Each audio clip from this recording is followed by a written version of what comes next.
Big news. Karnataka examination authority ಅವರು provisional result ಏನಿದೆ, provisional result ಅದನ್ನ ನಾಳೆ ಅನೌನ್ಸ್ ಮಾಡ್ತೀವಿ ಅಂತ ಹೇಳಿದ್ರು. ಬಟ್ ಆಲ್ರೆಡಿ ಈಗ ಅನೌನ್ಸ್ ಮಾಡಿದ್ದಾರೆ.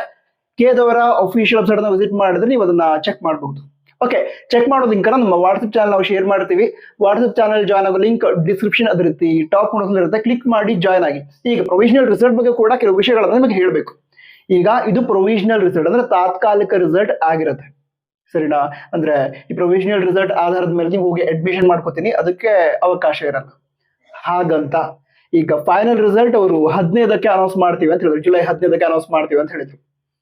ಹೇಳೋದಕ್ಕೆ ಬರಲ್ಲ, ಅದನ್ನ ನಾಳೆ ಅನೌನ್ಸ್ ಮಾಡಿದ್ರು ಮಾಡ್ಬೋದು. ಅಂದ್ರೆ ಫೈನಲ್ ರಿಸಲ್ಟ್ ಅನ್ನ ನೋಡೋಣ. ಬಟ್ 15ಕ್ಕೆ ರಿಸಲ್ಟ್ ಅನೌನ್ಸ್ ಮಾಡ್ತೀವಿ ಅಂತ ಹೇಳಿದ್ರು. ಈ ಪ್ರೊವಿಷನಲ್ ರಿಸಲ್ಟ್ ಅಂತ ಹೇಳಿದ್ರೆ ತಾತ್ಕಾಲಿಕ ರಿಸಲ್ಟ್.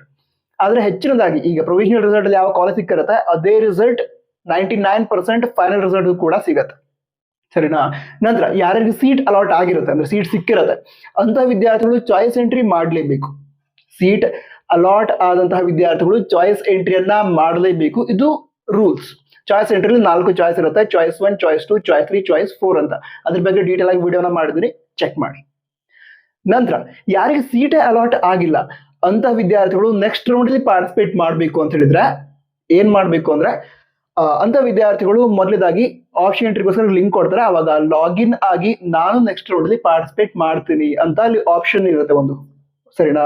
ಅಂದ್ರೆ ಅದ್ರಲ್ಲಿ ಪಾರ್ಟಿಸಿಪೇಟ್ ಇನ್ ಸೆಕೆಂಡ್ ರೌಂಡ್ ಅಂತ ಕೊಟ್ಟಿರ್ತಾರೆ. ಮುಂದೆ ಒಂದು ಬಾಕ್ಸ್ ಇರುತ್ತೆ, ಅದನ್ನ ಟಿಕ್ ಮಾಡಿ ಸಬ್ಮಿಟ್ ಮಾಡಬೇಕು.